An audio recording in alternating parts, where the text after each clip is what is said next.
Bonjour Taïeb Afsi. Bonjour Jean-Philippe Denis.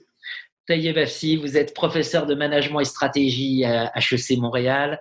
Vous êtes titulaire de la chaire stratégie et société et vous êtes membre de la Société royale du Canada. Taïeb Afsi, j'ai le grand plaisir de coordonner avec vous et nos collègues et amis Alain-Charles Martinet et Franck Tannery l'encyclopédie de la stratégie. Taïeb Afsi, quel regard on peut porter aujourd'hui sur la situation que nous vivons? Merci beaucoup Jean-Philippe Denis pour cette invitation. Bien entendu, mon regard sur cette situation n'est pas sanitaire, donc les médecins sont plus qualifiés que nous pour ça.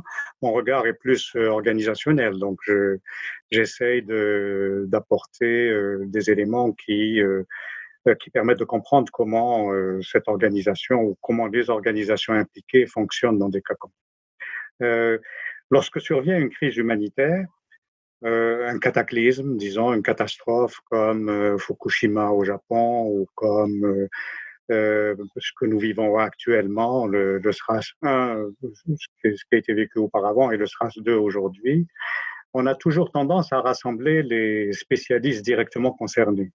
Alors, par exemple, les ingénieurs, les médecins, pour avoir leur avis, ce qui est une bonne chose d'ailleurs. Mais dans une crise, il y a bien entendu beaucoup d'aspects différents auxquels on ne prête pas toujours attention.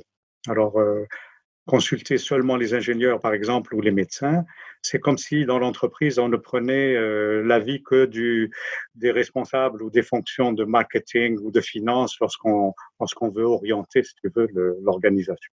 Alors, nous savons bien entendu que c'est destructeur quand on fait ce genre de choses. Une nation, c'est un ensemble de systèmes complexes. Complexe, ça veut dire que les relations de cause à effet sont pas linéaires. On sait ce qu'on fait, mais on ne sait pas trop qu'est-ce qui va se produire dans le pays.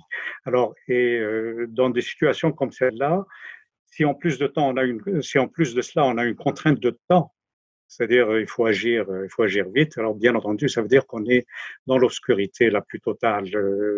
Disons, les relations de cause à effet sont encore beaucoup moins claires. Quand on est dans l'obscurité la plus totale, la raison voudrait que l'on n'aille pas trop vite, pour des raisons simples. Alors bon, si tu veux, la théorie des systèmes complexes nous apprend qu'il y a au moins deux grandes règles importantes qu'il faut respecter. La première, c'est qu'il faut rassembler toutes les personnes qui peuvent apporter de l'information là-dessus. C'est le premier point que j'évoquais tout à l'heure. Et la deuxième chose, c'est qu'il faut prendre des petites décisions. Des petites décisions parce que chaque petite décision te montre, en tout cas, te donne des informations sur le chemin que tu dois parcourir. D'autre part, bien entendu, si tu prends des grandes décisions, tu peux jamais les remettre en cause, tandis qu'une petite décision, tu peux toujours la remettre en cause. Alors donc, dans des situations comme celle-là, il est très important d'être prudent, d'aller doucement, de prendre des petites décisions, alors que très souvent on est tenté par les grandes décisions. Par les grandes décisions. Prendre des petites décisions et pour naviguer dans l'obscurité. Merci Taïeb Afsi. Merci Jean-Philippe Denis.